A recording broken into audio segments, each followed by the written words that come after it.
ఆంధ్రప్రదేశ్‌లోని గుడివాడ పట్టణంలో ఒక్కసారిగా రాజకీయ వేడి పెరిగిపోయింది.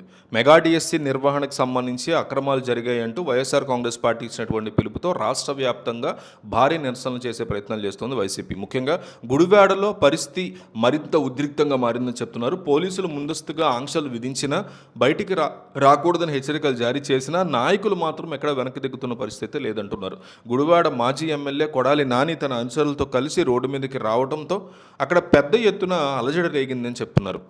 ప్రభుత్వం అనుమతి ఇవ్వకపోయినా సరే ర్యాలీలు తీసి నిరసన తెలపాలని భావించడంతో ఆయన ఇంటి దగ్గర భారీగా బందోబస్తును ఏర్పాటు చేసి అరెస్ట్ చేసే ప్రయత్నం కూడా చేయడం జరిగింది. ఆయన అరెస్ట్ కూడా చేశారు. ఆయన ఇంటికే పరిమితం చేయడానికి పోలీసులు ఎంత ప్రయత్నం చేసినా పరిస్థితి ఒకసారిగా అదుపు తప్పిన పరిస్థితి ఉంది.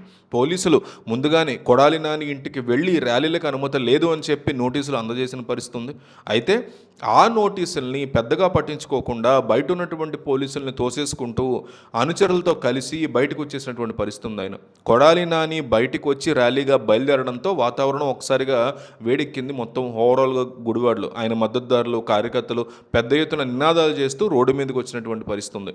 మెగా డిఎస్సి అంశాన్ని కనుక పక్కన పెడితే అక్కడ జరుగుతున్నటువంటి రచ్చ చూసి స్థానికులు చాలా తీవ్ర ఇబ్బంది పడ్డారంటుంది టీడీపీ మీడియా. శాంతి భద్రతల అంశాన్ని రాష్ట్రంలో సృష్టించడానికే ఇలాంటి ర్యాలీలు నిర్వహిస్తున్నారని, ఇదంతా కేవలం రాజకీయ ప్రయోజనాల కోసం మాత్రమే జరుగుతోందనేటువంటి విమర్శలు కూడా వీళ్ళ మీద చాలా గట్టిగా వినిపిస్తున్నాయి అంటున్నారు. గుడివాడ వీధుల్లో కొడాలి నాని నిరసన తెలుపుతూ ఉండగా మరోవైపు మెగా డిఎస్సి వల్ల లబ్ధి పొందినటువంటి అభ్యర్థులు దీని మీద మండిపడుతున్న పరిస్థితి ఉంది. గత ప్రభుత్వ హయాంలో ఉద్యోగాల కల్పన సరిగ్గా జరగలేదు అని, ఇప్పుడు ఉద్యోగాలు వస్తుంటే అనవసర రాద్ధాంతం ఎందుకు చేస్తున్నారు మీరు అని వాళ్ళు అసహనం వ్యక్తం చేస్తున్నట్టు కనిపిస్తోంది. ఎలాంటి కారణం లేకుండా కేవలం గందరగోళం సృష్టించడానికే ఈ ర్యాలీలు చేస్తున్నారు అని ఉద్యోగార్థులు భావిస్తున్న పరిస్థితి ఉంది. ఏ నియోజకవర్గంలో చూసినా వైసీపీ నాయకులు ఇలాగే విచ్చలవిడిగా రోడ్ల మీదకు వచ్చి గొడవలు చేస్తున్నారని, ప్రభుత్వం వారిని ఎంత వారించినా వినట్లేదు అని స్థానికులు చెప్తున్న పరిస్థితి ఉంది.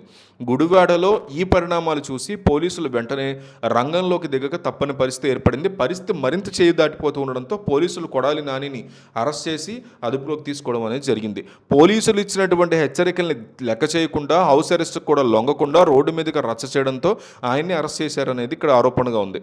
సో కొడాలి నాని అరెస్ట్ వార్త తెలియంగానే గుడివాడలో ఒక రకమైన టెన్షన్ ఇంకా పెరిగింది. ఆయన మద్దతుదారులు పోలీసులతో గొడవకు దిగడంతో గుడివాడ మొత్తం కూడా ఒక రకమైనటువంటి భయాందోళన వాతావరణం నెలకొంది. శాంతి భద్రతలకి విఘాతం కలగకుండా పోలీసులు అక్కడ అదనపు బలగాల్ని మోహరించడం అనేది జరిగింది. కొడాలి నాని యొక్క అరెస్టు తర్వాత గుడివాడలో తదుపరి పరిణామాలు ఎలా ఉంటాయో అని అందరూ ఆసక్తిగా ఎదురు చూస్తున్న పరిస్థితి ఉంది. గుడివాడలో మొదలైన ఈ ఉద్రిక్తతలు రానున్న రోజుల్లో ఇంకా ఏ మలుపు తిరుగుతాయి, ఎటు వెళ్తాయి అనేది చూడాల్సి ఉంటుంది. మరి దీని మీద మీ అభిప్రాయం ఏంటి, మీరేమనుకుంటున్నారు అనేది కామెంట్ చేయండి.